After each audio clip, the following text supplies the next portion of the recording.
It's Bubba Wallace way off the pace in the exit of 4. Got up in the marbles. Yeah, I think that's half of it. You get moved up into those marbles, it's going to take you 2 or 3 laps to get them clean back up. I'm talking massive marbles.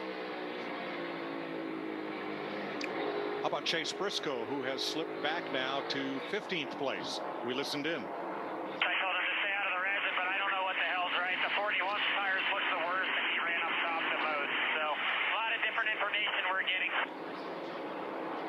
Talking about his teammate Ryan Preece.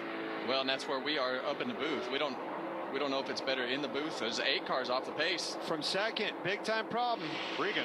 Like 2 laps ago, he came on the radio, said the right rear is gone completely. His spotter, Derek Nealon, also just trying to give him updates on where to run. Nobody knows where to run right now.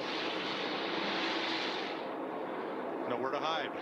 Well, it's wearing those tires out. All right, crew chief, I need help. Where can I run on this racetrack that saves these tires the most? Well, I don't know. This resin is obviously throwing them for a loop. We saw Denny Hamlin just run in one line, and we saw Kyle go up the hill, pull his car down. I just think you need to have as little as possible lane changing and pulling the car around and backing it off to try to save the tires. But he's in big trouble. Trying to ride it out to the next caution and try to not be the next caution. Yeah, you just have to nurse this thing around there. 7 more laps, Kyle. You can see how slow and off the pace he is. Blaney going for the lead on Hamlin. As we get toward the end of stage 1, he's got it. But look at Ty Gibbs has climbed all the way to 2nd place. Man, it doesn't stop there. They are really stacking up behind them. You're talking Gibbs 6 to the or 7 lead. of all of them right here in a row. You can throw a blanket over them. Yeah, and this is all whose car's not wearing the tires the most, and who can keep the tires on the cars. We see Austin Cindric probably have the same problem that we're talking about with Kyle Busch. He's got something that's just completely wore out and just nursing it to the end of this stage.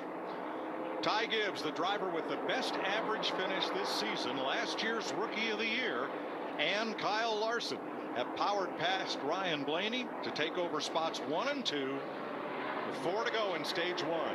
Can he keep these tires underneath of him? Did he save enough? Man, there is a lot of cars. Christopher Bell off of 4. He is in big trouble. It seems like the Gibbs cars are really having trouble right here in the trailing laps of this.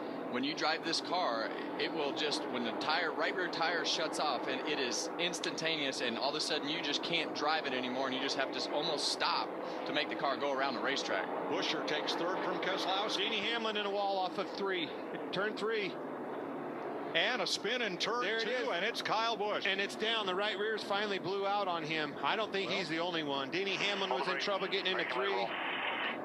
We're going to go Kyle back. Busch becomes the next caution at lap 123. Check this out, Kevin. Slowly pull down. They'll start splitting to the top here. He's going backwards, losing as little space as possible. He is 1 lap down, trying to keep from going another. Yeah. Here comes the 11 in turn 3. You can see his right rear down. He was in trouble. William Byron gets into him, tags the wall just a little bit. Unbelievable tire wear we're seeing. Now that was not the caution. Hamlin getting into the wall in 3. No, it was the other flat tire. Kyle Busch in 2. Kyle Busch going around in turn 2 is the reason for the look. There's no tire left on that right rear. It's just wearing through all the tread down through the cords, and finally it just blows air out the cords. Ty Gibbs is going to get his first career stage win in the